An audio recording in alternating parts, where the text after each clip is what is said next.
Oh, shalom, shalom, child of God, wherever you are, from all four corners of the earth. Don't be disappointed because of your situation. I want you to know this. Job lost everything, but he still worshipped God.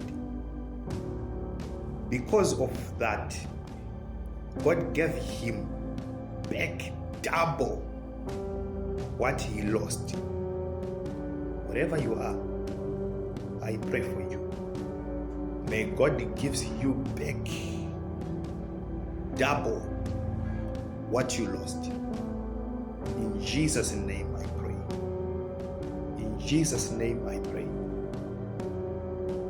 Whatever situation that you are facing, whatever situation that you are going through, fire shall settle the matter.